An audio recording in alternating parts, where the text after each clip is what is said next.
Bonjour, bonsoir à toutes et à tous et bienvenue dans la F2M Toulouse. On est ensemble pendant une heure pour parler du Toulouse Football Club. La composition de cette 234e feuille de match. Nous allons avoir en défense par après un remplacement tactique de dernière minute de notre ami Ben. Comment ça va Ben ? Écoute, ça va très bien. J'ai hâte de démarrer cette émission. Comment c'était hier ? Régal, écoute, j'ai vécu là en réel le Montpellier-Clermont, donc je suis très très heureux d'avoir pu vivre ça, d'avoir souffert une deuxième fois pour les mêmes raisons. Sans pétard. Pas loin. Il n'y avait pas Skouletic, mais on était pas loin. Je pense qu'il n'y a que moi qui peux la comprendre là-bas. J'ai oublié notre gardien parce que j'étais tellement focus sur la vanne pour le procédure. Fallait pas la rater. C'est métier. Je voulais pas la rater, tu vois. Mais notre gardien, il est là, il va gérer les réseaux sociaux, il va nous garder les buts de la feuille de match. C'est notre ami Vincent. Comment il va, Vincent ? Ça va super, merci. J'ai eu la chance de vivre à Montpellier-Clermont sans avoir regardé le match de Montpellier, donc je suis assez content de ça. J'ai mon quota annuel, en dehors de TFC Montpellier bien sûr. Les purs, je ne compte pas. Et du déplacement qu'on fera pas du coup. Exactement. Ce soir, on devait avoir Fred, mais il tousse un peu, donc le pauvre, il sera pas là, on l'embrasse. Donc on a appelé notre meilleur remplaçant. Il est encore plus efficace que Begraoui et que Ado mélangé. C'est Sacha, comment il va ? Bah super, ouais, j'ai l'impression qu'on se quitte plus, ça y est. Bah ouais. Puis en plus, Ado, ça passe bien. Bah oui, c'est pour ça. Ouais, elle est magnifique. Fait honneur, non, mais bisous à Fred du coup. J'espère qu'il va mieux. Bisous de loin parce qu'on sait jamais quand même. Bisous à la caméra. Et il va jouer en attaque ce soir et en même temps il sera coach. Il a mis la casquette pour, on dirait Eli Bob qui est en cabine, c'est notre ami Clément, comment il va ? Eh bien écoutez, très bien messieurs, je m'entends à peine mais c'est pas grave. C'est bon alors. Ouais, je le suis à fond, bon on verra bien si je gueule trop, vous me faites signe. Ouais. Bah écoutez, ça va, plus que 9 jours avant le déplacement à Liverpool, donc on est hypé, on est là. C'est pour ça que Fred n'est pas venu aussi pour protéger les copains au cas où que... Il a plus 20 ans, on va le laisser se reposer 9 jours avant d'y aller. Et il se reposera 9 jours quand on reviendra. Ouais, il y a moyen, ouais. Et notre invité du jour, c'est Marius. Comment il va, Marius ? Bah ça va, j'ai hâte de discuter un peu du taf avec vous, ça va être super. Bienvenue à toi, Marius. Bon, on va pas vous le cacher, Média Tolosa aussi, comme Sacha. Est-ce qu'on est sur un putsch là ? Doucement mais sûrement. Tu vois. Doucement mais sûrement, bon, voilà, surveille tes arrières. Ok. Coach, t'as entendu, On va vous organiser. Je parlais de grand remplacement tout à l'heure, on y est. Ouais, c'est ça. C'est comme Redbird quand ils sont arrivés sur les petits à petits. D'abord tu changes un petit truc, puis un deuxième, puis un troisième, puis à la fin tu te retrouves avec Carles qui arrive et qui avec tout son staff. Voilà, Montagnier faisait du bon boulot mais il est parti quand même. Ça commence bien, bordel. On fait un gros bisou à nos absents, donc Fred, Nathan, Elliot, Auxence et Mehdi. J'oublie personne, non j'oublie personne, toi c'est bien ça. Le programme de ce soir, les activités, résultats des jeunes et des féminines, retour sur les 30 ans d'NVDRS, on y était avec Fred et aussi Marius qui était avec nous. Le débat proposé par notre invité Marius, c'est quels sont les acquis du début de saison, quelle amélioration aimeriez-vous voir dès dimanche ? Et paf, vas-y là ça pose les bases direct, suivi de l'interview supporter et peut-être un petit temps additionnel à la fin de notre cher ami Vincent. Pourquoi peut-être ? Parce que j'aime bien du suspense. D'accord, alors peut-être, ouais. Voilà. Si je suis encore vivant à la fin, vous aurez ça. Vous pouvez réagir avec nous sur l'hashtag F2M Toulouse, Twitter, F2M Foot, sur le live du Facebook Live de notre page, de la feuille de match, ainsi que Radio Xtania, et ainsi que sur Twitch, parce que nous avons du monde de connecté. Ouais, on a déjà du monde, on a Elodie et Johan sur Facebook, on a Henri, on a Volarium aussi qui sont sur Twitch. Et du coup, il y a 2 personnes en moins sur Twitch, ça va être chiant ça. J'irai voir les replays pour faire des vues, s'il vous plaît. On embrasse tout le monde et Clément, j'ai oublié, d'être dans l'intro, je m'étais mis dans un coin de ma tête, mais je l'ai oublié, mais joyeux anniversaire en direct. C'était la semaine dernière, mais bon, joyeux anniversaire. Très très bon anniversaire. C'était jeudi dernier, 32 ans, elle ne va plus. Ouais. Est-ce que tu as vu toutes les bougies qu'on t'a faites pour samedi soir ? J'étais hyper touché. J'ai Elliot qui s'excuse de ne pas avoir ramené le maillot des Girondins de Bordeaux. Ah oui, waouh, ça a été l'occasion. C'est vrai. Bon, t'inquiète, mardi prochain, t'es là. T'inquiète pas, tu auras une remise du totem en direct. Si je peux vous faire une petite blague, en fait, il aurait dû le garder qu'un seul jour, son maillot. Oui. C'est vrai ? Oui, oui. C'est vrai. C'était moi le suivant. Ouais. C'était moi le suivant. C'est bien joué. Est-ce que tu t'en sors bien ? Est-ce que tu t'es vraiment recruté juste après ? Normalement, non. Bah ouais. Mais normalement, ouais. Clément le regardait qu'un seul jour, normalement, c'est tout. J'aurais dû le récupérer juste après. On va passer du coup aux news avec les actus des jeunes et des féminines. Petit news. Est-ce qu'on est la meilleure tribune du championnat ? Mais oui, je veux dire qu'on est la meilleure tribune du championnat. C'était tout timide. J'ai pas les bons moyens techniques à disposition. Ah ok. Pas de briquet. Désolé. Je suis un peu déçu. Il a fait ça avec les dents. Allez. On va commencer Les news, mon cher Vincent, c'est la billetterie que tu en vas parler. Ouais, c'est pour le match de le retour de la Ligue 1 TFC Reims ce dimanche à 15h. Il reste des places en virage revoué, donc sur les deux honneurs, les tribunes latérales. D'après le décompte de combien de places en virage bris sur Twitter, hier on avait dépassé les 21 000. Les droits télé. Alors, on va s'arrêter un petit peu dessus. Alors, c'est pas le TEF directement, c'est indirectement. Mais ils n'ont pas été attribués dès la première mise en vente. Il y aura donc désormais des négociations avec chaque acteur pour chaque lot. Mais on ne devrait pas atteindre le montant espéré, que je vous rappelle qui est le milliard, ce que ne vaut absolument pas la Ligue 1. Tiens, tu rigoles. Qu'est-ce que t'en penses du milliard? Écoute, on en a parlé. Le milliard, je pense qu'il faut arrêter. Moi, je comprends pas. En fait, je comprends pas qui déjà fixe ça. La Brune. Ouais. Ou un enfant de 5 ans. Ouais. Je pense que tu demandes au Père Noël, c'est la même liste. Je comprends pas comment tu peux espérer ça. À combien tu la juges la Ligue 1? Alors, si tu devrais la juger après, on n'est pas économiste. Compliqué. Moi, je trouve. Non, c'est très très compliqué. Après, sachant que Canal n'est pas là aussi, en tout cas pour l'instant. Pour l'instant. Voilà. Je sais pas. Moi, je pense qu'un 500-600. Moi, j'avais plutôt lu 875 là que personne s'était mis. Donc un 5 ou 600, je pense c'est déjà pas mal. Et après, pour répondre à ta question, danger pour les clubs, non. Parce que j'espère que les clubs sont assez intelligents pour savoir ce qu'ils proposent et savoir que le montant espéré, il n'est pas atteignable en tout cas. Ouais, pareil, je sais pas, le chiffre du milliard, le fameux milliard, je sais pas qui décide de ça. Mais bon, peut-être parce que Mbappé il est resté, tu vois. Je sais pas. Il s'en va l'année prochaine quand même. Ouais. Non ouais, bon, j'aime pas être alarmiste, mais il y a des gens qui pointent du doigt ça depuis un petit moment. Et je pense que Canal+ ils doivent se frotter les mains dans leur coin. Ils doivent bien rire et puis j'espère qu'il y aura un terrain d'entente, mais de toute façon les droits télé c'est toujours la même chose, ça fait des années que c'est un problème et des années que j'ai l'impression qu'on ferme les yeux et puis même la DNCG a dit tout va bien, donc si tout va bien, pourquoi on s'inquiète quoi. Il y a Beto Faut Rêver sur Twitter que j'ai croisé d'ailleurs samedi, que je salue, qui nous parle de ça. Il nous dit que la masse salariale représente 80% des budgets des clubs. Donc droit TV de 50 à 80% des recettes hors transfert, d'après Romain Molina. Ce qu'il faut comprendre, c'est que les clubs misent beaucoup sur les reventes des joueurs, des fameuses pépites, et ainsi que des droits TV. C'est pour ça que quand Mediapro nous a annoncé le milliard, ils nous ont foutu dans la merde avec leur truc, parce que c'était complètement faux et que ça a paniqué tout le monde et que Canal est arrivé en sauveur. On va pas débattre longtemps sur ça, ça mériterait une émission de au moins 2 heures avec des vrais spécialistes de l'économie. Moi, je vous invite à aller voir aussi ce que nous disent Pierre Rondeau, qui est spécialiste économiste du sport, autour de ça. Il y a des très bons articles de sa part. Et la revue de l'After aussi avait fait ou SoFoot, les deux d'ailleurs, je crois, avait fait des choses sur ça. Je vous invite à aller les regarder.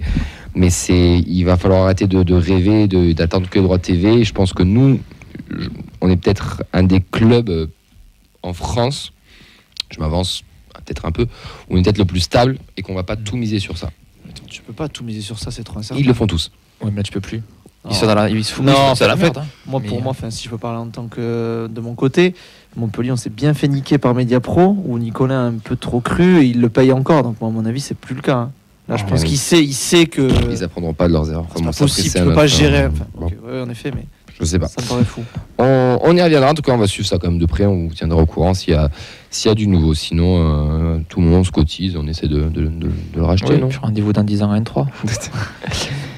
Les éliminatoires. Guillaume Rest en équipe de France Espoir qui est en train de jouer contre Chypre. Il y a 8-0 là. C'est Lodi qui te dit sur 8-0. Cherki. J'allais dire la but. Ok. Ça déroule. Caceres qui affrontera le Chili de Gabriel Soiseau ce mardi à 23h sur DAZN, le fameux canal qui vient pas, c'est DAZN. Oui, je sais. J'ai vu la chaîne arriver. DAZN, j'ai vu la chaîne arriver. C'est Canal qui se déguise. Oui. Bref. Et puis Bein aussi. Franck Magri avec le Cameroun a perdu 1-0 avec le Sénégal. Il est rentré en jeu à la 80e. Moussa Diarra, lui, a fait 1-0 parce que le Rwanda en match amical était remplaçant. Il y aura Mali-Arabie Saoudite. C'était là à 17h, on va essayer de chercher le résultat. Qu'est-ce qu'a fait Mamadi Maigri-Bangré, mon cher Vincent? Pareil, c'est amical aujourd'hui, donc on attend aussi le résultat. D'ailleurs, on n'a même pas réussi à trouver d'horaire pour ce match-là. Idem pour Logan Costa, donc avec le Cap-Vert contre les Comores. C'était tout ça, c'est des matchs amicaux puisque les qualifs pour la CAN sont terminés. Yanis Begraoui avec le Maroc U23, victoire 3-1 contre la République dominicaine. Il a marqué un but sur une combinaison sur corner. Il est quand même en très bonne forme. avec la sélection, pardon. Christian Mawissa et Noah Lamadi qui étaient donc en équipe de France U19. Ah, tu as le score, pardon. Oui, le 3-3, oui, ça j'avais vu, pardon. France-Suisse, c'était eu 3-3. Hongrie n'est pas rentré. Ils ont gagné 3-1 et il n'est pas rentré. Ok, merci Ben. Et donc, oui, pour revenir sur les U19, donc il y avait 3 matchs. Le premier, donc c'était France-Australie, 1 partout. Mawissa était capitaine, Lamadi était titulaire. Deuxième match, c'était France-Belgique, victoire 2-0 de la France. Les deux étaient remplaçants. Et donc aujourd'hui, ce matin, il y a eu le 3-3 entre la France et la Suisse. On n'a pas encore les infos sur les compositions des deux joueurs. Un mot aussi sur notre gardienne, notre stagiaire aussi. Oui. Inès Wifi, donc avec le Maroc U20, il se qualifie pour le 3e tour des qualifications pour la Coupe du Monde féminine U20. Donc c'était un barrage contre le Burkina Faso, victoire 4-0 à l'aller et 1-1 au retour. Donc, elle était titulaire sur les 2 matchs. Bravo à elle. Bravo à elle, ouais. Félicitations. Juste petite précision dans les résultats du Cap-Vert face aux Comores, Ben. Le Cap-Vert a perdu 2-1. Et j'ai Arabie Saoudite-Mali. Le Mali a gagné 3-1 et Moussa Diarra a été titulaire. Et pour terminer, donc c'est sorti, c'est les féminines qui ont sorti fin de semaine dernière, pardon.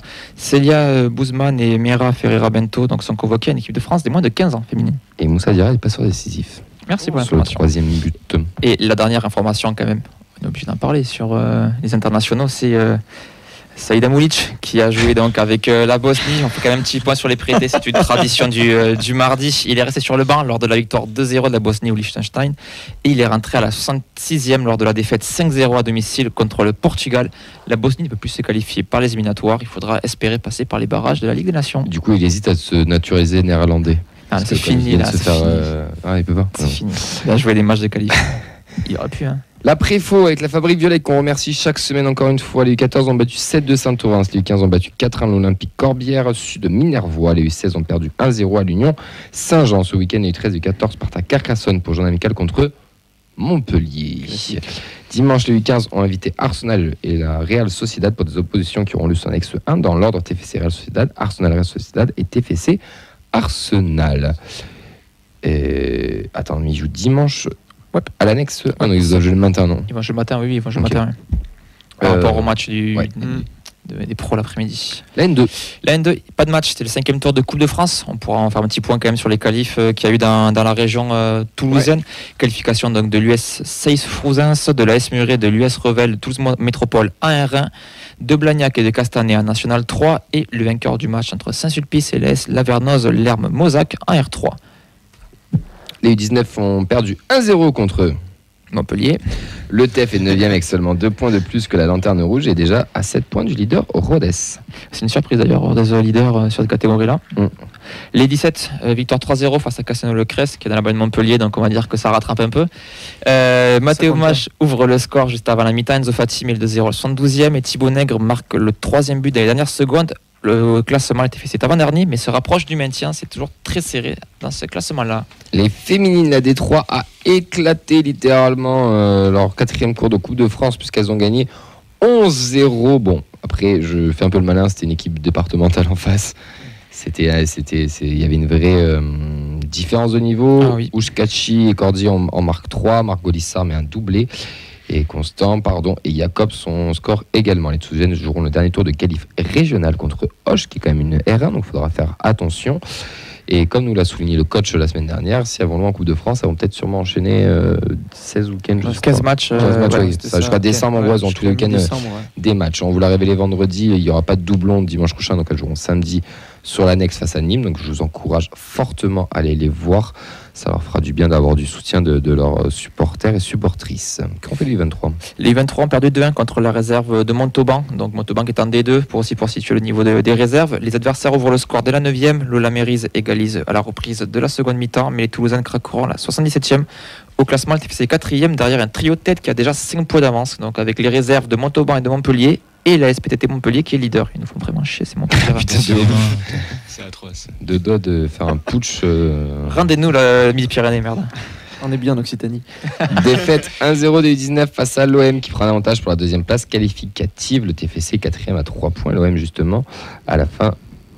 3 points de l'OM justement à la fin de cette phrase. Allez, pardon. Vous retrouvez toutes les annonces les vendredis pour tous les matchs et les résultats chaque lundi. On vous donnera vendredi tous les matchs qui auront lieu dans le week-end pour ceux qui veulent aller voir les jeunes ou les féminines. Je pense qu'on a fait le point complet sur tout ça. On va maintenant parler du beau week-end qu'on a passé avec les NVDRS. Bangré, l'accélération, c'est bien fait, il est passé. Il a du feu dans les jambes. Le bon ballon, c'est bien. Gélabert essaie de se retourner, redonne encore. Le centre, pourquoi pas.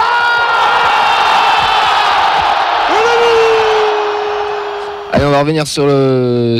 C'était pas un match, c'était un week-end de trêve international, mais il y avait les 30 ans du groupe Ultra Toulousain, Indians Tolosa, 93 plus précisément NVDRS depuis cette année. On a eu le droit à une conférence avec Comment attrape-t-on le virus violet avec Eli Bob, Nicolas Diaz et Ludovic Serré qui est accompagné de Paul Cometto pour parler d'anecdotes et du club. Ensuite, on a eu un second débat avec des historiques des NVDRS avec Mathias, Jérôme, Justine, Alex, Géraud, accompagné toujours de Paul. Je crois que j'en ai oublié un, je m'en excuse, j'ai oublié son prénom. Ça a parlé de pas mal de petites choses. C'était au jardin Mon Plaisir, donc à côté du canal du Midi, vers le pont des Demoiselles, Grand Rond à peu près. Sacha, tu étais présent. Qu'est-ce que tu as pensé Sacha, Marius, pardon, je te regarde droit dans les yeux. Marius, tu étais présent, il y a notre ami Fredo aussi qui était là. Comment tu as vécu ce samedi? Vraiment que ce samedi, cette journée, que l'après-midi là. Comment tu as trouvé ça? Perso, j'ai adoré. Le samedi, puis on en reparlera tout à l'heure pour l'entrepôt, mais c'était vraiment une journée géniale sur les deux plans. Autant sur le plan du supporter que je suis individuellement, qu'autant sur l'entrepôt où j'ai pu prendre pas mal de données. Donc vraiment top. L'expo a été super intéressante, que ce soit pour les écharpes, pour les tifos, etc. Voir l'histoire des IT, c'était super. La présence de la Coupe de France, c'était top aussi. Je pense qu'on est tous unanimes par rapport à ça. C'était une vraie surprise. Enfin, je ne m'attendais pas à voir la Coupe de France. La présence de la Coupe de France, mais pas fermée. Elle était vraiment accessible comme le micro là. Ouais. Genre, c'était vraiment... C'était pas comme au club. Oui, t'as la vitre de protection. Ouais. On pouvait la toucher. Et puis non, on n'avait pas le droit de la toucher. Mais... Enfin, il y en avait qui la touchaient. C'était toléré, ouais. Mais il y avait un mec de la Sécu derrière qui surveillait. Donc du coup, vraiment, c'était une bonne surprise. Et derrière, les deux conférences ont été top. Et justement, est-ce que tu te rappelles un peu de quoi ça a parlé sur la première? Est-ce que tu te rappelles de 2-3 trucs qu'ils ont annoncé? Est-ce que tu as posé une question en plus? Tu as posé une question à qui? J'ai posé une question à Eli, non? À Eli, ouais. Sur le choix de la casquette? Ouais, d'accord. Non, ma question s'est portée justement sur le fait d'entendre des supporters derrière soi et qu'est-ce que ça faisait derrière sur le terrain. Donc, vraiment les ressentis, parce que nous, on supporte notre équipe, mais on ne sait pas vraiment ce que les joueurs, les coachs derrière, ils ressentent. Et moi, c'était cet aspect-là qui m'intéressait. Et comme ça, j'ai pu voir que vraiment, il y avait vraiment un esprit de 12e homme qui était ressenti aussi par les joueurs et les coachs. Donc ça, c'était super intéressant. Mais après, sinon, non, la première conf a été super intéressante pour voir comment on attrapait le virus violet. Et non, vraiment, c'est... Toi, t'étais d'accord avec ce qui s'est dit sur le... Ouais. Parce qu'il y avait quand même un attachement, Nicolas Diaz qui est albigeois. Ouais. Je sais pas de conneries. Bob qui est pas très loin, qui est dans le Comminges. Moi, il y a un truc qui m'a un peu marqué, et c'est pas les premiers à le dire. Et si on lit à travers les lignes, surtout, parce qu'il faut savoir le dire, parce qu'ils le disent pas concrètement. Mais j'ai l'impression que le club, avec ses anciens, c'est pas le grand amour. Ils te font bien comprendre tous, et je parle pas que Bob et Dieu, je parle de tous, on en a reçu quelques-uns aussi ici. Il faut comprendre que les anciens, c'est les anciens, et il y a une nouveauté, il y a une relation qui est un peu particulière. En tout cas, pour prendre le virus violet, je pense tous ceux qui étaient là l'avaient. Pour revenir un petit peu à l'endroit, moi je vous promets, je pense que tous ceux qui ne sont pas venus, vous pouvez vraiment le regretter. Vraiment, parce que c'était vraiment une belle journée. Intérieurement. Non, mais vraiment. C'était vraiment un truc chouette, parce que c'était pas un truc de groupe, c'était pas un truc d'assaut. Il représentait l'assaut, mais il y a vraiment tout le monde qui était là. Il y a eu beaucoup de gens qui sont passés hors Indians ou quoi. Et c'était intéressant. Et l'endroit était parfait. Il était ni trop grand, ni trop petit. T'arrivais, t'avais direct là, toutes les écharpes qui retraçaient tout le groupe. Donc déjà, ça fait un peu des souvenirs pour les plus anciens. Où tu te dis, putain, oui, ça, il y avait ça, bref. Avec les années. Ensuite, il y avait une super expo photo qui expliquait un peu tout. Il y avait aussi des détails sur qu'est-ce qu'un groupe ultra, qu'est-ce que c'est la signification de la bâche, qu'est-ce qu'elle a comme importance, le tifo, les films, aussi les déplacements, qu'est-ce que c'est de faire un déplacement, pourquoi ils font tant de kilomètres, etc. Et c'était comment dire, bien expliqué à, on va dire, l'ultra, vous savez, le français pour les nuls, je suis ultra pour les nuls, je suis Royal Toulousain pour les nuls, c'est quoi? Et t'avais ça, pour métaphoriser la chose.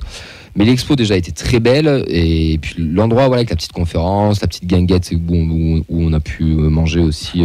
Qu'est-ce que tu as mangé devant un petit aligot saucisse qui était excellent. Non mais vraiment. L'Auvergnat que tu as apprécié. L'Auvergnat que j'étais à apprécier. D'ailleurs, il y a Siem, la collègue à Pascal, a dit mais l'Auvergnat ou Aveyronais? Et là je la regarde, je dis oh, grosse référence. On l'embrasse aussi. Mais non, mais voilà, en tout cas, c'était vraiment une belle après-midi. On sentait tout le monde qui était, je sais pas comment tu l'as ressenti, mais qui était heureux d'être là et content. Ouais, c'est ça. C'était vraiment quelque chose de. Ils ont ça comme une fête populaire. C'était une fête populaire. Genre, c'était vraiment 1 € l'entrée en plus, tu pars avec un verre. C'est ça. C'était vraiment une fête plus que populaire, je dirais conviviale. Vraiment, genre, tout le monde pouvait venir et discuter entre eux. Enfin, du coup, j'ai pu parler avec Alex Roux notamment, parler avec pas mal de gens, donc c'était top et faire leur connaissance. Moi, du coup, j'y étais pas, mais j'ai suivi, notamment Fred, je crois, il mettait des photos. Mais je trouve ça super intéressant ce que tu dis, parce que le mot ultra, entre guillemets, maintenant, il est à la mode un petit peu. Et quand on en entend parler, c'est que négatif. C'est que négatif, quasiment, quoi. Donc, et je trouve qu'ils ont vraiment mis l'accent sur ce côté découverte, famille. Enfin, je suppose qu'il doit y avoir des enfants, des trucs comme ça. Oui. Donc, vraiment, mettre un autre regard sur cette culture-là. Et aussi de trouver les racines avec sa ville, avec ce groupe-là, c'est quand même bien qu'il y ait ce genre d'initiative. Et d'ailleurs, il y a eu la deuxième conférence qui était, qu'est-ce que ça veut dire, NDDRS, où ils ont raconté un peu des anecdotes aussi du groupe. On a eu le créateur qui est venu expliquer comment ça a été créé. Il y a eu les anciens qui étaient là, la naissance du Secanto avec Géraud qui était présent. Je crois qu'on avait reçu d'ailleurs, si mes souvenirs sont bons, lors d'une émission quand on avait défendu le Secanto, là, quand vous voulez nous l'enlever. Par téléphone, pendant le Covid.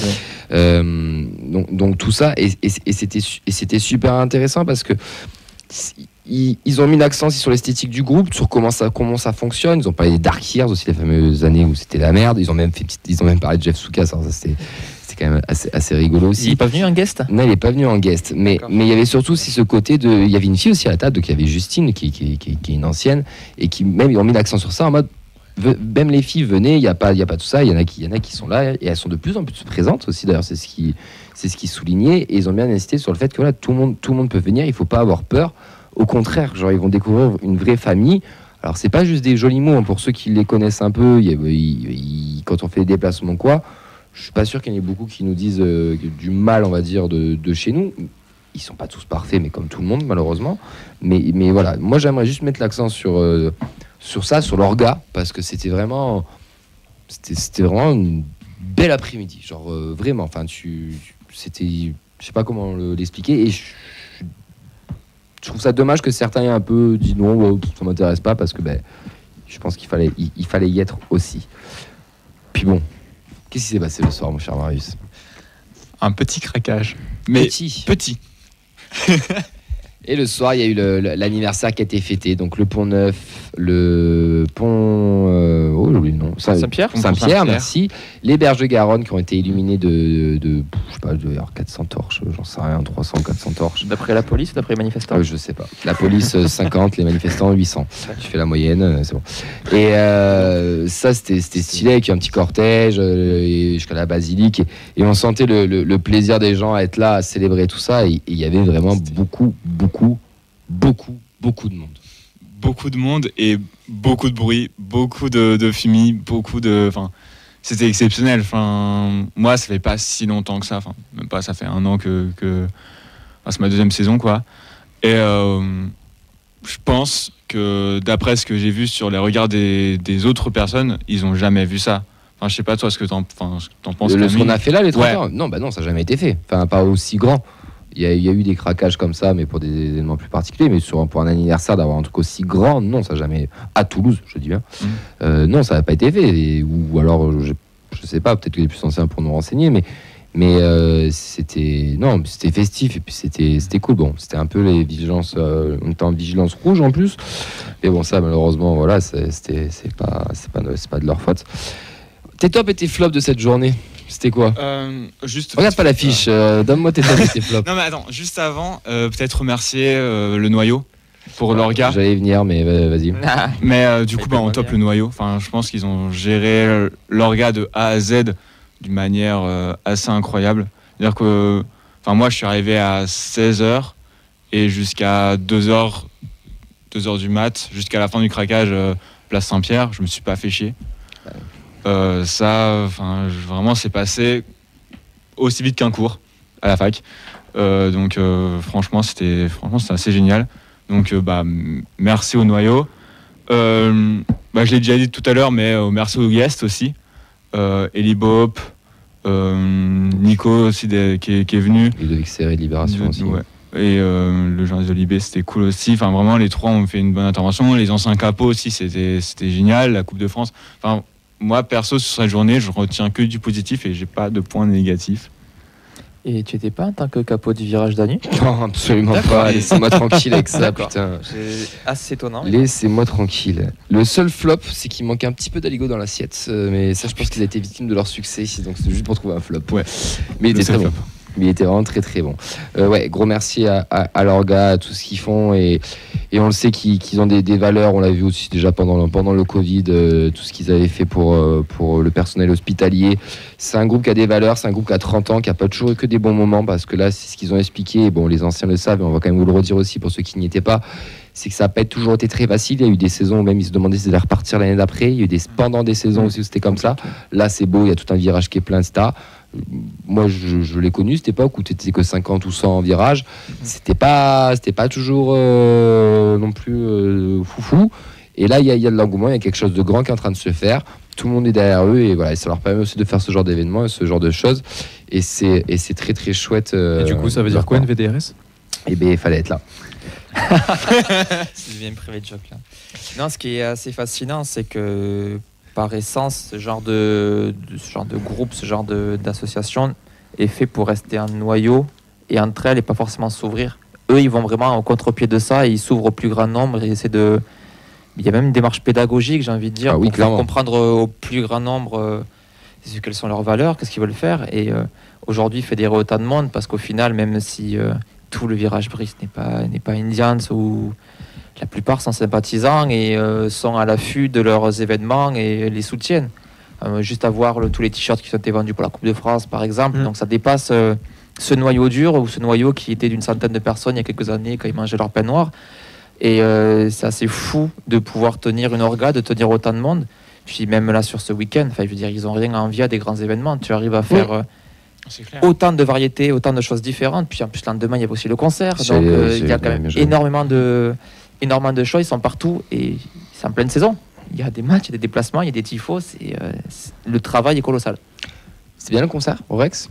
C'était pas mal. C'était pas mal. En fait, jour de quart de finale de Coupe de France, de Coupe du Monde, pardon. Fallait faire un choix. Ouais. Mais non, mais en fait, c'était vraiment pas mal. Moi, c'est pas le genre de musique que j'écoute forcément. Donc, niveau de la musique, j'étais pas servi, entre guillemets.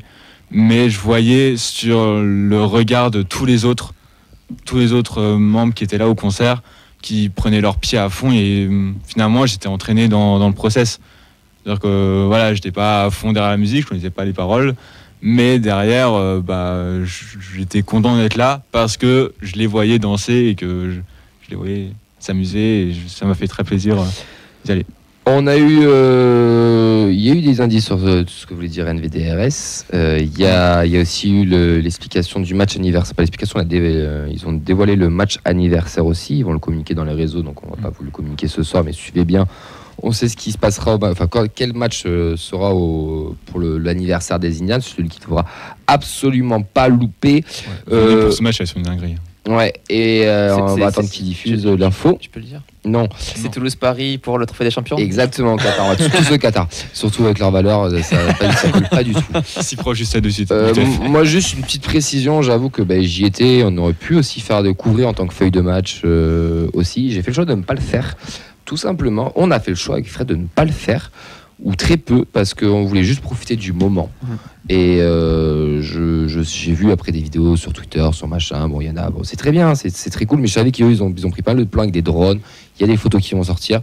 Moi, j'ai juste voulu profiter du moment, Et je vous conseille à tous, des fois, de profiter juste du moment. Ça fait du bien que juste derrière son petit téléphone ou de faire semblant d'avoir été là. Alors je traduis pour les non-foutus, c'était juste bourré en fait.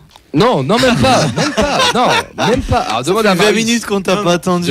Ils étaient pas sobres, mais on a mis une bière, bien sûr. Ils ont bu, mais en vrai, non, ça a été. Non, j'étais pas bourré.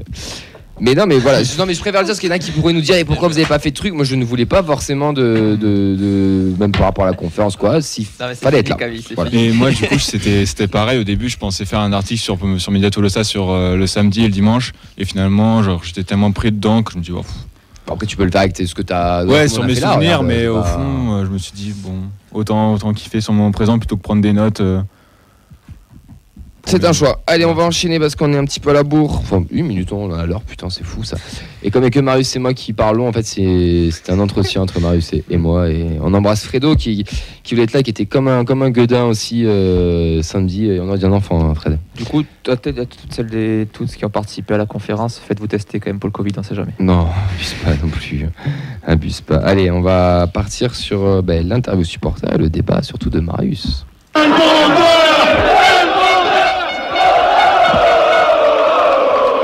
Elmander dans la surface 2-0, le doublé du Suédois. Marius, encore toi, dessinateur.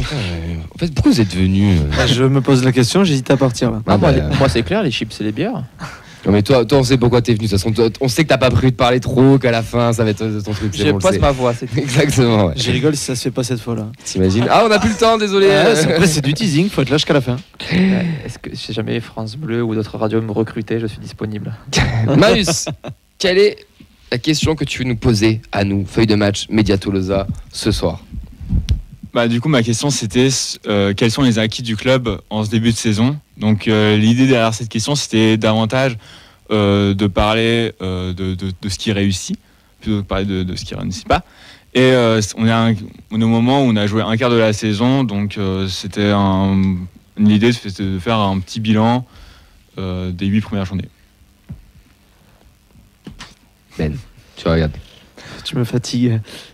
C'est à toi. Je commence? Oui, tu commences. Tu ouvres le bal. Donc, quels sont les acquis? On va commencer parce que je suis un financier par les points. Donc, au niveau des points, c'est bien. J'ai mieux que l'an dernier. Après, moi, dans le jeu, je me régale pas. Je trouve que ta structure défensive est quand même solide. Ta reste, mais après, t'as pas changé tes 4 défenseurs au final. T'as Costa qui a pris la place d'Oro, mais ça attendait quand même vers ça. T'as changé tout ton milieu et moi je reste toujours dans l'incertitude de quel est le meilleur trio à mettre. Et offensivement, Dalinga est un peu dans le dur, donc pour moi il va falloir un peu de temps pour lancer la machine. Et encore une fois, je trouve que tu manques d'ailier puisque tu as Aboukal et Sissoko blessés. On est un peu sur du remake de vendredi là pour le coup, mais bon, c'est pas, vous étiez pas là donc on va en profiter, mais sache ça. Moi, je préfère le dire au cas où. Spontanément, j'aurais répondu pareil. On me demande quels sont les acquis, j'ai envie de dire 10 points. Tu vois, parce que c'est ce qui surnage de tout ça au final, c'est le côté data, quoi. On a 10 points et on est bien content de les avoir. Et c'est sûrement 10 points qui seront très importants pour la suite de la saison. Et allez, s'il faut un véritable acquis, mais qui n'est pas une surprise, c'est Guillaume Rest. Parce que Guillaume Rest, il était sur orbite déjà, mais on ne savait pas quand est-ce que la fusée allait partir. Là, elle est partie, on verra jusqu'où elle va. Mais ça fait vraiment du bien. Et sur chaque match, je me régale à le regarder. Je prends toujours 4-5 minutes où je ne regarde que lui pour voir ses gestes, ses attitudes et tout. Et T'es amoureux, quoi. Oui, je suis à deux doigts, quoi. Quand ils attaquent face au virage, là, je le vois de très près. Mais ouais, franchement, très, très bien. Et puis, sur le reste, ça va prendre du temps à se faire. Mais moi, chaque fois que je viens ici, je reste sur ma même ligne. Voilà. On a un effectif plus complet, plus profond. On a plus de formules possibles, plus de manières pour s'en sortir. Et même si ça prend pas la manière qu'on l'aurait espéré, il faut se donner le temps. Donc qu'est-ce qui est acquis, c'est 10 points et du temps pour la suite. Parce que si on n'avait pas 10 points, on manquerait de temps. Là, on en a pour voir un petit peu plus loin. Et on voit avec Lyon que eux, ils ont pas de temps et qu'il n'y a pas d'acquis du tout. Donc c'est clair que là, nos 10 points, il faut les garder précieusement. Et tu as quand même joué 3 des 5 Européens aussi. Je trouve que ça compte sur un quart de championnat. Clément. Je vais pas remonter grand chose par rapport à ce qui a été dit, mais je suis assez d'accord moi sur l'assise défensive. C'est vrai qu'on s'est pas régalé offensivement, mais pour le coup défensivement, ça fait quand même relativement le taf. Et notamment contre des bonnes équipes, on a quand même joué Paris, Marseille, Lens. Et je trouve qu'on n'a pas été ridicule, loin de là. Alors qu'on aurait pu éventuellement. Je rappelle quand même que l'an dernier, on a pris une belle branlée contre Marseille. Donc voilà, moi je trouve qu'on a été plutôt cohérent dans ces matchs-là et on a même réussi à tirer des points, ce qui n'était pas forcément le cas la saison dernière. Donc voilà, mais après pour le reste, en effet, on est un peu frustré. On attend mieux, j'ai envie de dire. On va dire que c'était une prolongation de ce qui s'est passé vendredi avec ceux qui n'étaient pas là, très bien. Maintenant, j'ai du positif, moi, si tu veux. Mais justement, on va venir pour dimanche. Après, tu veux peut-être, si tu veux dire un dernier mot, vas-y. Je trouve qu'on a un groupe, tout simplement. Je veux dire, l'an dernier, on voyait quand même. Joueurs 22, 23. Magnifique.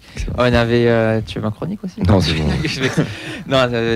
L'an dernier, on avait beaucoup d'individualité, on pouvait sentir aussi des connexions entre certains joueurs, mais on ne sentait pas forcément un groupe uni. Là, l'impression qu'on a, c'est qu'il y a vraiment un groupe qui est plutôt uni, qui a des schémas qui existent, et tu peux permuter les joueurs, ces schémas sont toujours là.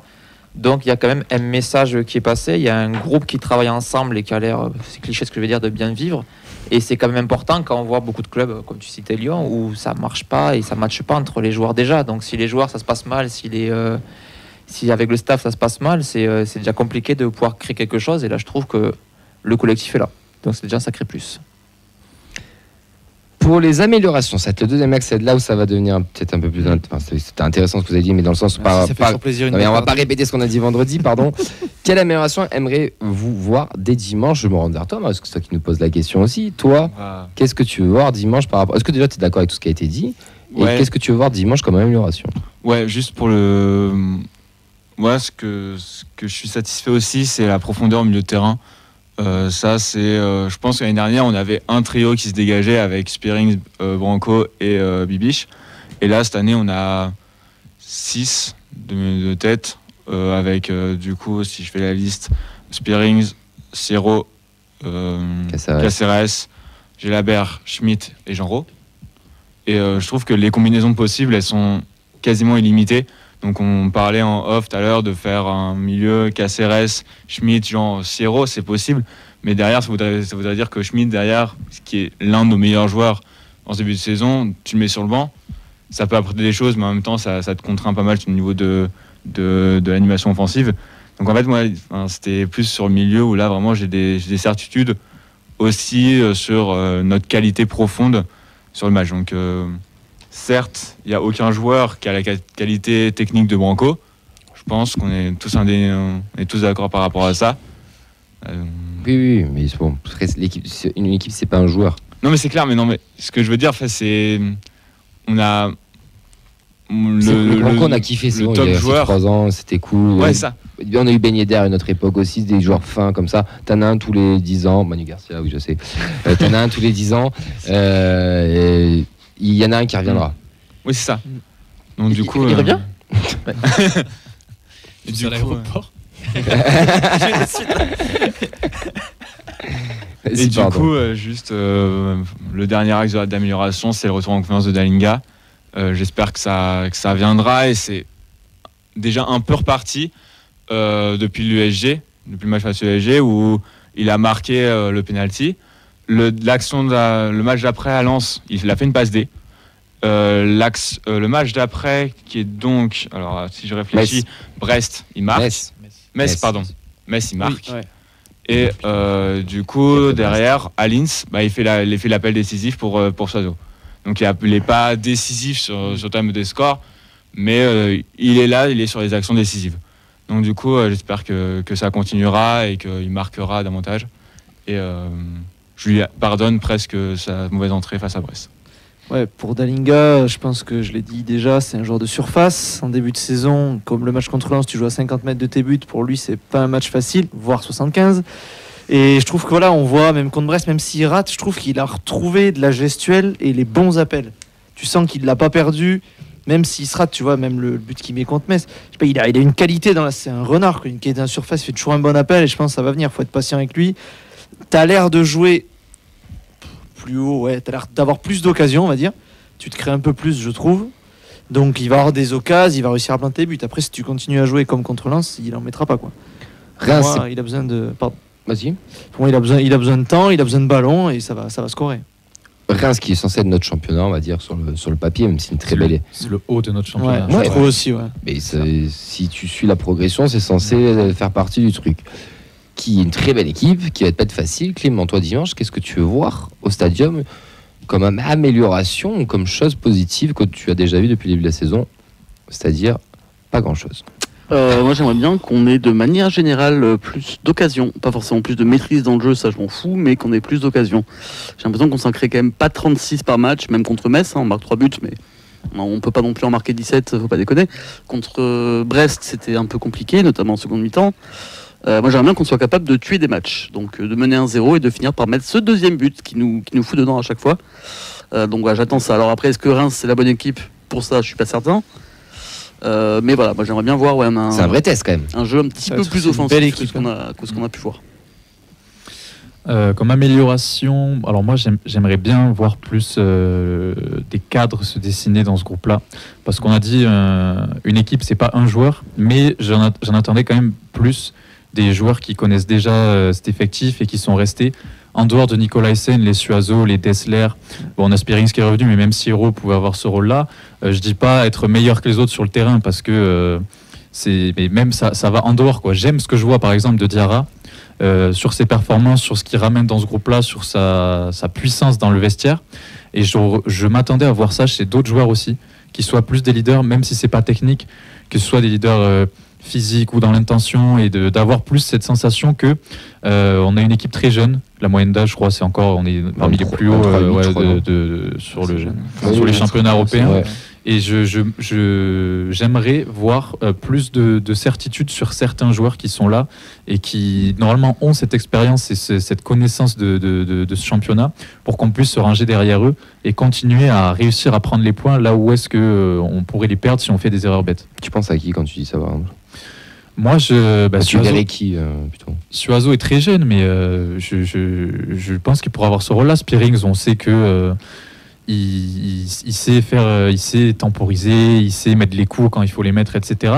Et ouais, même un Dalinga, tu vois, pour moi, c'est pas une question d'âge, c'est juste des joueurs qui. Tu ne parles pas d'âge à toi, non? Voilà, c'est des joueurs qui connaissent l'environnement et qui ont le recul par rapport à ceux qui ont faim et qui ont envie de montrer, pour pouvoir mieux gérer les situations, tu vois. Pas quand on est en 4 contre 3, de suite jouer et perdre le ballon. Pas de suite mettre du rythme et savoir laisser respirer un petit peu quand on est en difficulté. Ce genre de choses-là, quoi. Parce que dans le jeu, ça va venir progressivement. Je vois pas comme... Enfin, c'est en train de s'améliorer un petit peu. Mais sur les intentions, je pense qu'on peut faire bien mieux. Après, 8e journée, laissons-lui du temps encore à notre ami Carles. Mais c'est vrai qu'il y a quand même un peu de mieux, on va dire. Pour moi, en amélioration, j'aimerais plus d'occasions pour Dalinga. Et j'aimerais voir Spearings avec Siro devant lui. Et Spearings, je crois qu'il est suspendu. Oui, il est suspendu. Voilà, pas sur ce match. Hein. Moi, je te parle pour. Oui, bien sûr. Voilà, pour à l'avenir, j'aimerais bien voir au moins ces deux-là jouer avec un troisième milieu. Spearings, Siro et quoi après à côté? Schmitt. Moi, j'aime bien. Donc, toi, Caceres, toi. Enfin, tu fais tourner Caceres sur. Ouais, je mettrais Spearings en 6 et. Non, oui, Spearings en 6 et Siro et Schmitt en 8. Après, c'est une idée. Hein. Mais on les a pas vus en fait. Quand l'un sort, l'autre rentre, c'est un peu dommage. Bon, en effet, si Spearings est suspendu dimanche. Et ouais, un peu comme Clément, un peu plus d'occasion, quoi. Que je me lève un peu plus de mon siège quand je vais voir les matchs. On s'en fout, on est déjà debout, donc.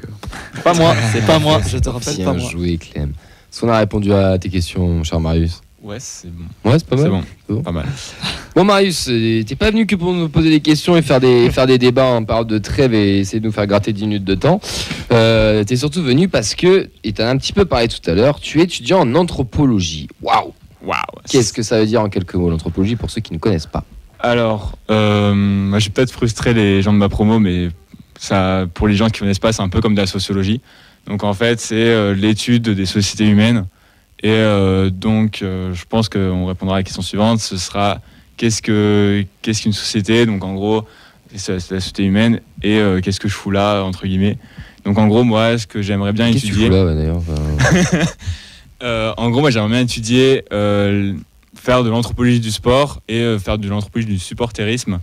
Donc, je m'intéresserai au NVDRS, du coup, comme il s'appelle maintenant. Et, que au monde ultra, donc NVDRS, ou aussi du supporter. Est-ce que tu vas pouvoir nous dire pourquoi dans une certaine ville ils jettent des pétards? Pas encore. C'est gratuit, mais j'aime beaucoup. Non mais il est bon. Pour l'instant, ce serait uniquement les NVDRS. À voir si je rentre en master. Si je rentre en master, j'aimerais bien m'intéresser plus du coup à tous les supporters, pas uniquement les ultras. Mais ok. Pourquoi ce choix?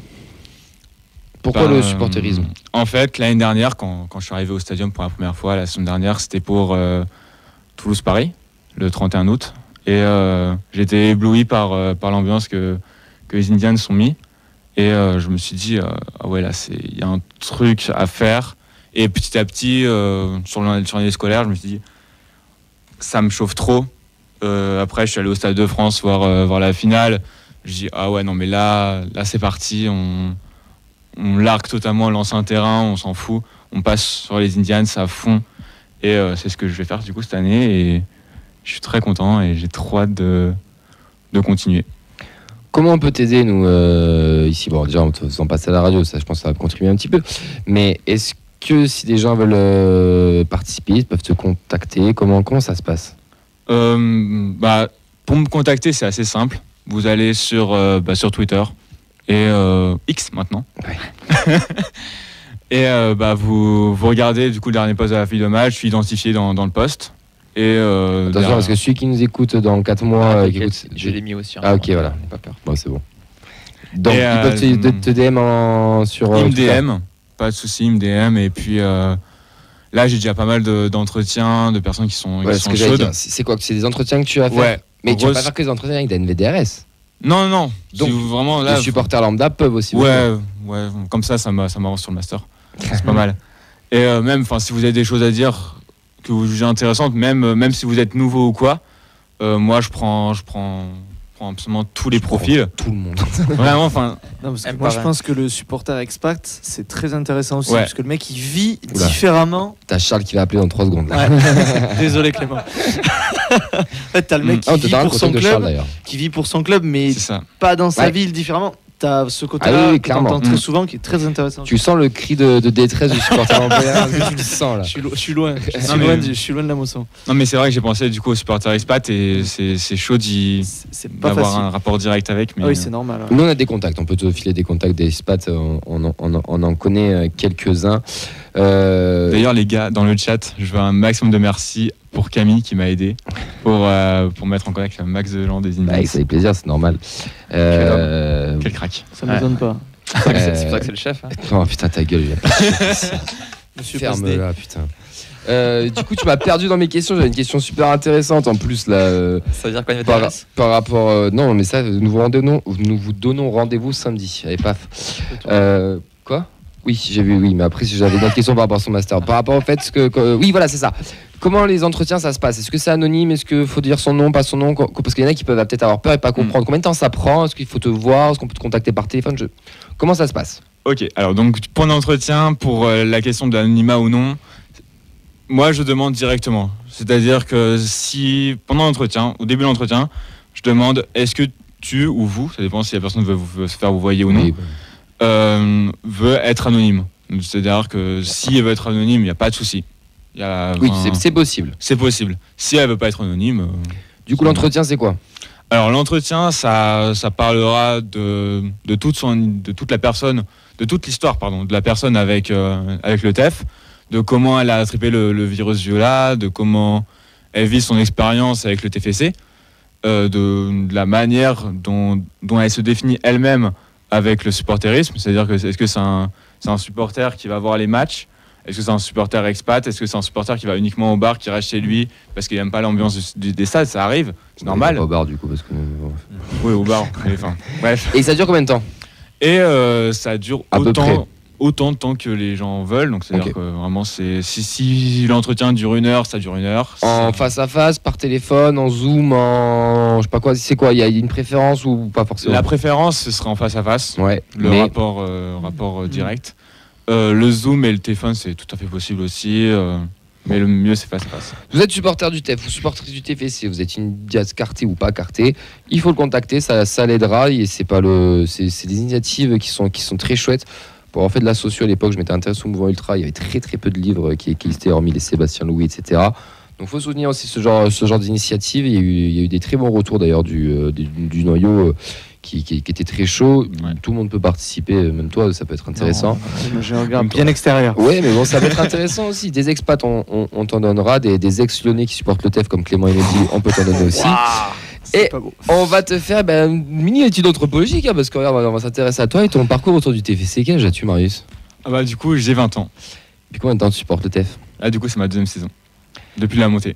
Comment tu es devenu supporter? Un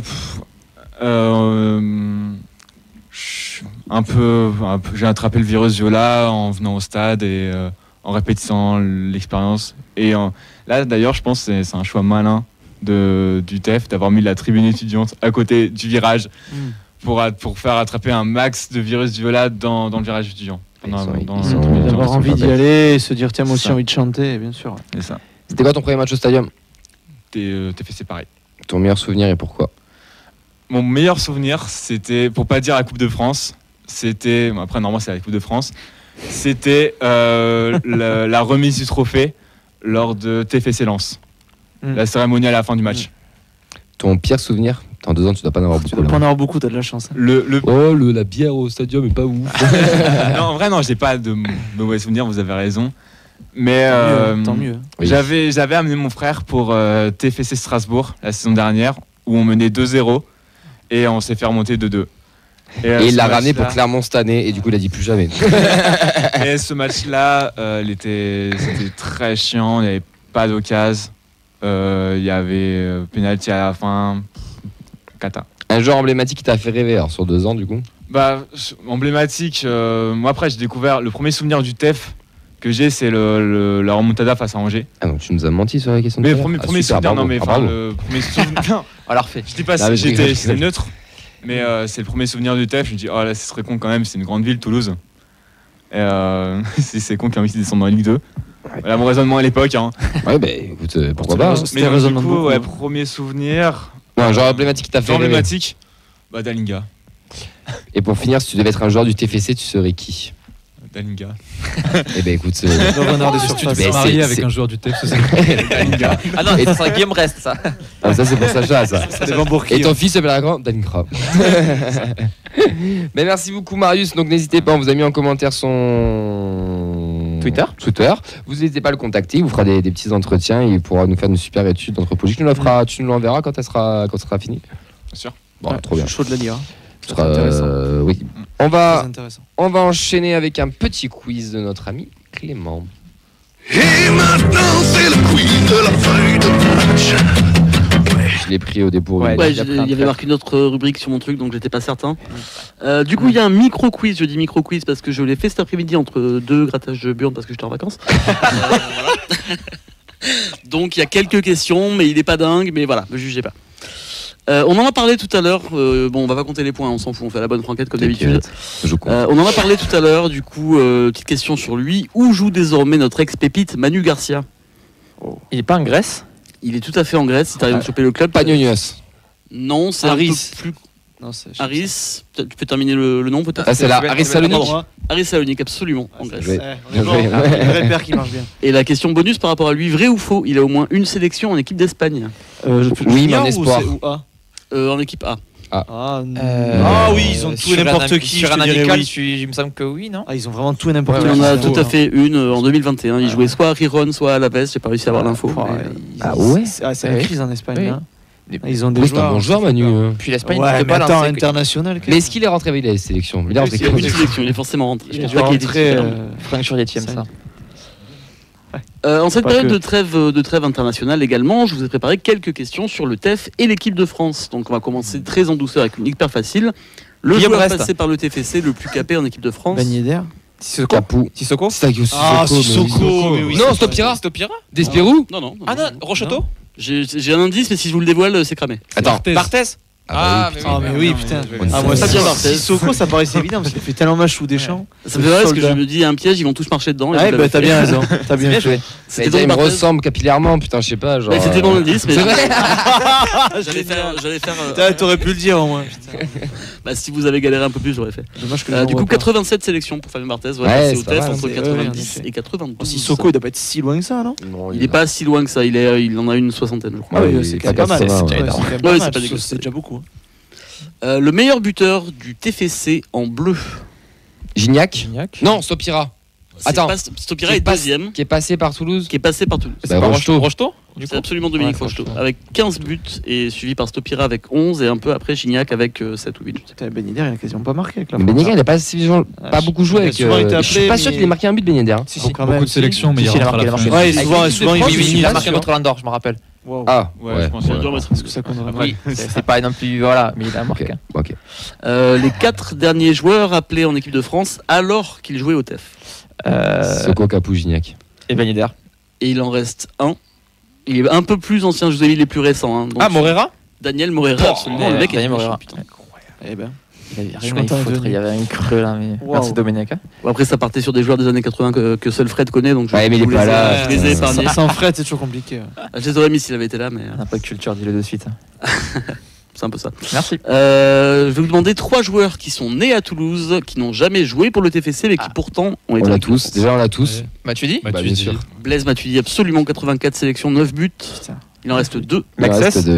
Philippe Mexès, tout à fait. Et Gaël Clichy, le troisième. Et le troisième, c'est absolument Gaël Clichy, passé par l'immense JS Cugno, n'est-ce pas? Ouais. Et Mirail aussi, et surtout Feu Mirail. Il a fait les classes vite fait au Cugno, mais c'est surtout Mirail. Et Tournefeuille également, avant de partir à Cannes à 15 ans. Il a 20 sélections, lui. Ouais, qui a pris un énorme sombreux par Matistel, on en parlait tout à l'heure. Il a tourne. Mexès, c'est un peu la même histoire, formé au TEF, est parti à Auxerre à 15 ans. Ouais, formé au TEF. Préfaux au TEF et formé, entre guillemets. Pour nous régaler de ses ciseaux acrobatiques sur le terrain quelques années plus tard. En 2018, on constate qu'en 2022, il y avait un joueur du TFC à la Coupe du Monde, c'était. Moussa Sissoko. Non, en 2022. Ah, Bouclal. Ça aurait été très surprenant qu'il soit sélectionné Sissoko pour la Coupe du Monde 2022. J'étais pas du tout là-dessus. L'équipe de France aussi. Ah oui, pardon.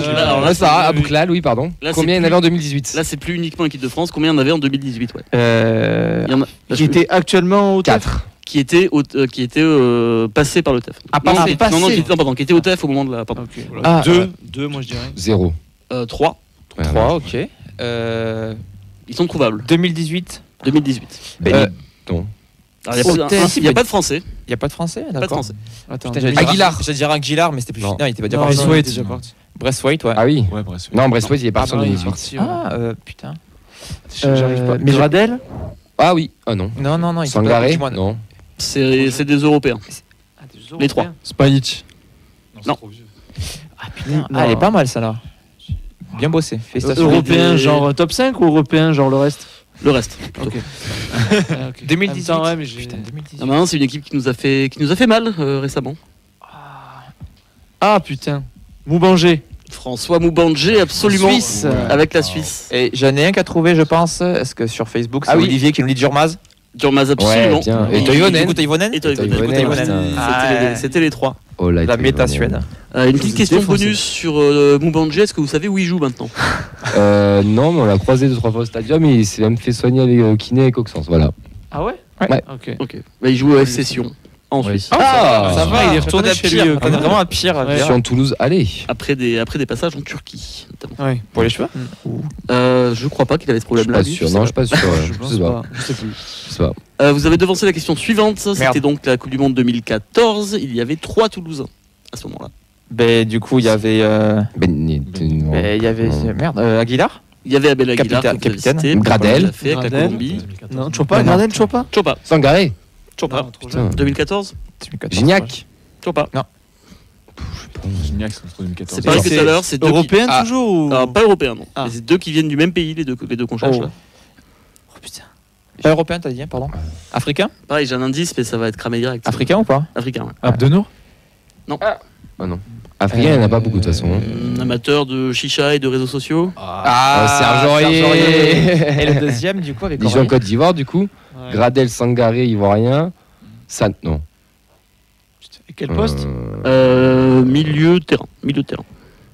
paraît compliqué. Ah ouais. Milieu ivoirien, à part Je crois, Sangaré et Gradel. C'est pas Mbia quand même. Non, c'est pas Stéphane Mbia. J'aurais beaucoup aimé. J'ai pas. Ça commence par quelle lettre? Je te donne ses initiales. Vas-y. Ak Prague Pro. À Jean-Daniel. Le joueur de. Waouh. Bien joué, bien joué. Pas personne me l'a filé. Mais au TEF, il jouait sur le côté. Moi, Oui, Ouais. il était plus milieu côté. j'étais pas. Milieu, techniquement milieu. Oui, On est d'accord, c'est bien lui qui a joué à la Lazio. Oui, C'est le même. Ok. Il joue encore à la Lazio, Il joue toujours à la Lazio. normalement. Je crois qu'il a rejoint un plus petit club italien. Enfin, quand même, ok. il a quand même fait quelques matchs. Et donc en 2010, cette fois il y en avait un seul. Gignac. C'est André bon. Pierre Gignac. tout à fait. Est-ce qu'on peut Merde, vraiment dire pas que ça va, la non. France y était Le quiz, là, tout ça bon. C'est bon pour toi ou t'as encore des questions? Moi j'en ai encore plein. Ah, Je sais pas, vous me dites. Hein. faisons une dernière et on va mettre le gagnant sur la dernière. Allez, une petite dernière. Quelque Il y avait chose. 5 cette fois anciens Toulousains au dernier Euro, l'Euro 2021. Des joueurs qui n'étaient plus En France Martin Braithwaite, absolument. Donc, Bandé, Non, Non, 2021, non. C'est trop récent. L'Euro. Ben Ben Yedder. Ben Yedder, vous Ben Yedder, avez... ça fait force deux. de le répéter, ça finit par marcher. Il en reste 3. Européens du coup. L'Euro. Ben, Là, je vais l'Euro, voir si Et l'Uruguay fait partie de l'Euro comme Pays nordique. Ramayad. Tous pays nordiques, il y en a Non. Ok, putain. Il y en avait zéro un, idée. c'était Braithwaite. J'ai zéro idée. 3 joueurs. Si, Spajic doit y être, non? Allez, vous en reste 2, il y en a 2 qui sont super easy. Ah, Luke Cabio. Le Kebakio. Non, Luke Bacchio. Ah, il était pas à l'Euro? Il y a ICK à la Oui, il Belgique. était pas. Il n'y avait pas un Belge? Putain, Apparemment mais pas. En tout cas, pas selon. tu dis super easy, mais. Pas selon ma source. Et Il y en a 2, je vais vous le dire, vous allez péter un câble. Euro 2021 Ouais. Attendez. T'as météo en Bah, je peux vous le dire déjà, il y en a 2 que vous n'avez pas trouvé qui sont français. Sissoko. Sissoko, absolument. Il était à l'Euro? L'Euro 2021, il était L'Euro aussi. Ah putain. en 2021. il était- Si, Waouh, sérieux. Il manque la Coupe du Monde. Il manque que la Coupe du Monde. Ah, non, c'est un truc de fou. Et non, pas Capou, non. Ben Yedder, Sissoko et. Français, un autre? Il y a 3 Français? Ouais, Français. puis c'est pareil, hein, si je vous file un indice, c'est cramé. Donc je vous le fais Attends, pas. on va trouver. Gignac, il était pas à l'Euro. Non, Non. Barthez? Je pense plus de droite que Gignac. Plus à droite que Gignac. Je comprends pas. Je comprends pas la ref. Putain, j'ai pas du tout, mais. Waouh. Je me sens bien. Attends, je me sens nul, Je vous moi. le donne ou. Première lettre. Attends. Première lettre. Rabiot. Adrien Rabiot, bien joué. Non. Ah, bien joué. C'est Sacha. C'est C'est Sacha qui a gagné, vous bravo. deux, ouais. Bien joué. Il en reste un dernier. Allez. Allez, le pays. Le pays, c'est la Croatie. Ah, ben c'est le gardien que t'es venu exprès en pré pour nous. Livakovic. Ah putain. L'autre, Non, c'est pas Raika. Non, pas. Non, c'est. Petrovic. le non. Vedrano Rio de Wish, qu'on appelle. Oui, je vois très bien. Elle aussi. Non. Et ah putain, il a fait 2 matchs en plus. Ouais. Il joue maintenant au Hajduk Split, Oui. au pays. Ah putain, mais je le vois en plus. Kalinic. Oui, bien sûr. Kalinic. Ouais, je savais, il fallait chercher le là. Derrière les Ouais, il était pas forcément facile à trouver celui-là. Que René l'a découvert le matin même à l'entraînement le jour du mercato. Et d'ailleurs, René, il est au chômage, vous l'avez pas croisé à Pôle emploi les deux là? J'ai que le fan quiz, s'il te plaît. Ouais, mets le jingle. Queen de la feuille de match est terminée. Oh yeah. Allez, on va finir cette émission parce que c'est l'heure, les amis. Mais non, je déconne, c'est l'heure du temps additionnel surtout parce que l'émission elle est finie et c'est l'heure du temps additionnel qui nous est proposé par notre sponsor Vincent Avellana. Pour gagner des matchs, faut être solide. On va peut-être pas mettre la barre. Qui sache mieux défendre, qui ait envie donc de défendre, qui aime défendre. Pour moi, le meilleur, enfin à tous les niveaux, au niveau titre, au niveau façon de jouer. D'aller mettre des tampons. Sébastien Chaval. Oui. Premier tampon. Vous êtes costaud dans les duels si vous êtes capable d'aller de l'avant. C'est bon, c'est 3 étoiles, c'est un énorme restaurant. Et après on va, je crois, à Rennes, je crois. Qu'est-ce que vous faites là-bas? Les meilleures attaques, c'est parce que donc elles ont les meilleures défenses. Quel pied! Ah, quel pied! Oh putain! Les Darkies, c'est ça. Est-ce qu'on peut faire la prochaine fois temps additionnel mais que du jingle? C'est salut l'ami Nathan qui avait fait un travail extraordinaire à l'époque parce qu'à l'époque on pouvait. Les Darkies, c'était ça les Darkies, c'était cette époque-là typiquement. Exactement. Bon, je suis de retour. Pour nous jouer un mauvais tour. Exactement, la référence à Sacha de Pokémon évidemment. Alors, beaucoup d'infos depuis un mois, c'est une balle perdue, enfin une Pokéball perdue du coup. Beaucoup d'infos depuis un mois, comment ne pas commencer par le retour de la Coupe d'Europe, une fête incroyable, c'est autre chose que la Coupe du Monde de rugby où ça lance des Marseillaises pendant un feat du Portugal ou les yeux de Naomi, la version japonaise du tube de Joe Dassin, évidemment. D'ailleurs, Comoli a déjà réagi à l'arbitrage de France-Afrique du Sud. Scandaleux, vous avez fait. Voilà, c'était mon hommage aussi à Nathan et à Nicolas Candelou qui, moi comme lui, je dis d'abord qui je vais imiter avant d'imiter, comme ça vous devenez l'imitation. On a vu. Ça, c'est du Jean-Claude Van Damme, frère. Réfléchissez chez vous. On a vu le joli drapeau Tolosa Europa IA des NVDRS qui est sorti, l'écharpe commémorative que tu avais la dernière fois, Camille, sur la Coupe d'Europe. C'est pas toi que l'avais ? Là, je veux l'écharpe qui est sortie. Ouais. Voilà. Oui. Donc, ça nous rappelle les heures de gloire des objets, des produits dérivés comme le Saint Graal, le mug de l'OL après la victoire contre le PSG à l'époque. Légendaire celui-là, légendaire. Ouais. Et je voulais une question pour Ben. Est-ce que Montpellier a sorti la corde nouée et le tabouret MHSC clairement ou pas encore ? J'ai rien compris. Là, ils l'ont fait exploser sur la pétard. J'ai rien compris. C'est pour te. C'est un kit pour se parler la même langue que moi. D'accord. J'ai hâte les sous-titres. Lors de l'Europa League, on a vu naître donc une nouvelle mode qui est le lancer de gobelets dans la tribune Bristaton avec son lot de haters ou de fans. Après, c'est pas nouveau, lancer une bière dégueulasse en l'air, ça s'appelle une soirée chez tonton, tout simplement. Et là aussi, tu repars le crâne fissuré, mais c'est plutôt la faute du videur que de l'éco-cup. On a appris d'autres choses pendant ce mois. On a appris que Dessler s'est fait cambrioler. On lui a volé 2 Rolex. Ça serait un sacré point commun avec Gradel. Et c'est pas le seul d'ailleurs. Les deux sont des grands fans de bicyclette. Il y a une petite astuce par rapport à Dessler. Et les deux s'aiment beaucoup. Enfin, Mickaël, il aime beaucoup Gradel et Max-Alain aime Gradel aussi. J'ai une théorie d'ailleurs sur le fait que Kamanzi joue plus. Et ici, c'était lui, le cambrioleur, qui a voulu un petit peu déstabiliser Dessler. D'ailleurs, fou de colère, on a vu cet article. Peut-être que Comoli aurait déclaré scandaleux, vous avez voulu la Rolex. Ah, je l'ai déjà fait l'imitation de Comoli. Ok, je passe à la suivante. Je vais passer la chronique. Là, juste.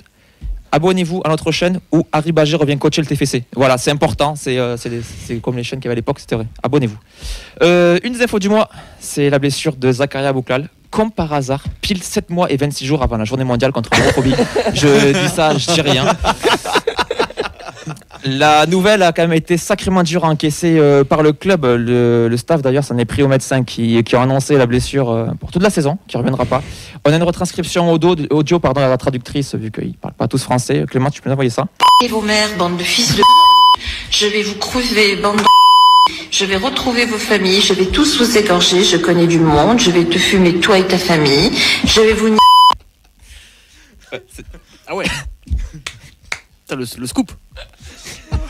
C'est une retranscription, c'est pas forcément fidèle. Mais pour que les gens savent, ça on n'était pas au courant par exemple. Ça se voit peut-être, masterclass. Hâte de lire l'article des violis sur ça. Après, c'est ça le problème, c'est des retranscriptions, donc c'est pas si les mots choisis sont les bons en tout cas. On les embrasse. Ils ont quand même mal réagi, mais bon, c'est pas le seul, parce que Bangré a quand même appris que dans la hiérarchie, il est derrière Soiseau, Kamanzi, Gelabert, Immer, Casanova et le pape François pour remplacer Abouklal, et je pense qu'il a pu sûrement avoir la même réaction. Plus joyeux maintenant, les NVDRS ont fêté donc leurs 30 ans, des centaines de personnes avec des torches, un programme fou. Moi, perso, mes 27 ans étaient 2. Il n'y a même pas de bougie avec le bon chiffre, et on a mis joyeux anniversaire de Patrick Sébastien, donc je crois qu'on n'a pas tous les mêmes fêtes. Et on va terminer avec l'info librairie aussi qui est sortie cette semaine. On va parler livres. Ouais, je ne sais pas trop ce que c'est, mais ça a l'air sympa. Jeannot Rességuier et donc le journaliste du TFC Vincent Delcezo sortent un bouquin en novembre intitulé Toulouse FC, l'incroyable parcours en Coupe de France.